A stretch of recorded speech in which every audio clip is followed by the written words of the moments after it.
सुनिए सर, मुखिया जी लोग जितना अकड़ के चलते हैं उतना पावर होता ही नहीं है मुखिया के पास। लेकिन अफसोस की बात यह है कि हमारे यहाँ है भयंकर शिक्षा की कमी। इस वजह से ना तो हमें अपना अधिकार पता होता है, ना कर्तव्य और ना ही हक। और यही कारण है कि अगर सामने वाली गली नहीं बनी है तो मुखिया जी जिम्मेवार हैं, नली नहीं बना है तो हमें लगता है कि मुखिया जी जिम्मेवार हैं, नल का जल सही से नहीं पहुंचा है तो मुखिया जी जिम्मेवार हैं। जबकि हकीकत यह है कि अगर ये सारी चीजें नहीं हुई है तो उसके लिए मुखिया जिम्मेवार नहीं है और ना ही आप सवाल मुखिया से कर सकते हैं। लेकिन आसान भाषा में ये सारी चीजें समझाने से पहले नए दर्शकों को अपना परिचय दे देता हूं।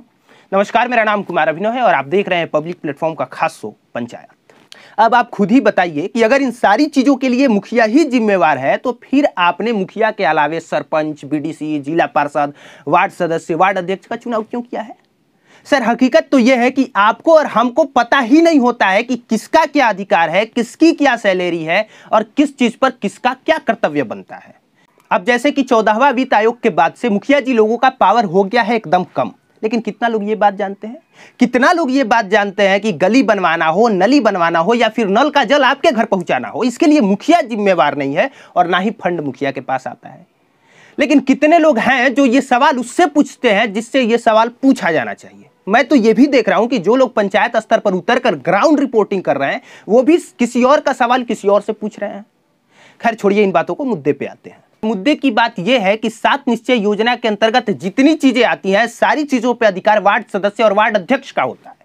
अब चाहे उसमें गली का निर्माण हो, नली का निर्माण हो या फिर नल का जल आपके घर पहुंचने वाली बात हो, तो अगर इन चीजों में घोटाला हुआ है, अगर आपको लगता है कि अभी तक से हमारा गली क्यों नहीं बन पाया, नली क्यों नहीं बन पाया और नल का जल क्यों बीचे में ऐसे टूट के रह गया है, तो कॉलर पकड़िए अपने क्षेत्र के वार्ड अध्यक्ष का, कॉलर पकड़िए वार्ड सदस्य का और उससे पूछिए सवाल कि ये वाला पैसा कहां गया। क्या मुखिया जी आपको कम फंड दिए थे?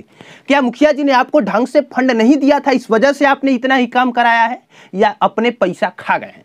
या फिर आप और मुखिया जी लोगों ने बांट के खाया है? कैसे खाया है? पहले आप अपने वार्ड सदस्य, वार्ड अध्यक्ष का कॉलर पकड़ना सीखिए, इसके बाद मुखिया की गिरेबान पे डाल लीजिएगा हाथ ढंग से। सर, ये मैं बात इसलिए कह रहा हूं क्योंकि मुखिया ने फंड एलोकेट कर दिया वार्ड अध्यक्ष और वार्ड सदस्य का। अब वार्ड अध्यक्ष और वार्ड सदस्य ने काम कैसे किया, कितना कराया, इससे मतलब ज्यादा मुखिया जी को नहीं है, क्योंकि इन सारी चीजों की जांच पड़ताल सरकारी तंत्र करती है, उसमें जेई होता है और भी बहुत सारे लोग होते हैं। मुखिया बस ये देखता है कि हमने जो फंड दिया उस फंड का काम हुआ कि नहीं हुआ।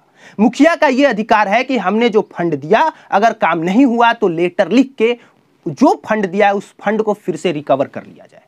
लेकिन ये नहीं कि मुखिया जी ने फंड दे दिया, वार्ड सदस्य ने काम करा दिया, इसके बाद भी आप जाके कॉलर मुखिया जी का ही पकड़िए। हर चीज में आप मुखिया का कॉलर नहीं पकड़ सकते हैं। मैं यहां कोई मुखिया जी लोगों को डिफेंस नहीं कर रहा, बस आप लोगों को सही जानकारी दे रहा हूं जो आपको होना चाहिए।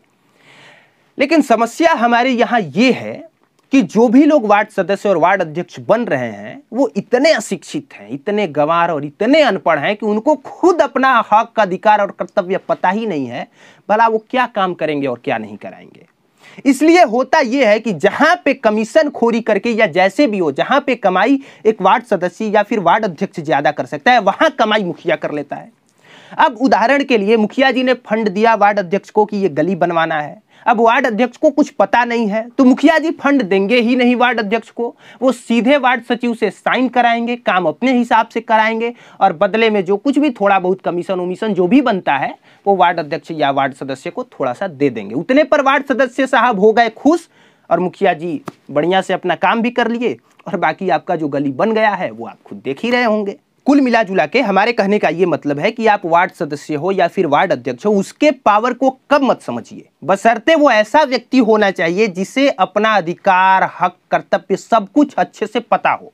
अगर उसे सब कुछ अच्छे से पता होगा तो वो मुखिया से 2-2 हाथ कर सकता है। इसीलिए हमारी अपील भी है कि इस बार भले आप मुखिया जी से चुने, लेकिन वार्ड सदस्य और वार्ड अध्यक्ष ऐसे लोगों को चुनिएगा जो थोड़ा सा मजबूत हो, जो मुखिया से 2 हाथ कर सके, जो अपने हक और अधिकार के लिए लड़ सके। और अगर आपको लगता है कि उसके लिए बेहतर विकल्प आप हो सकते हैं तो आप भी वो लड़ सकते हैं। बाकी कमाई कोई कम नहीं है, आप छोटा सा भी अगर पद ले लें और अच्छे से आपको अपना अधिकार और हक वगैरह पता हो तो आप भी ठीक ठाक कमा सकते हैं।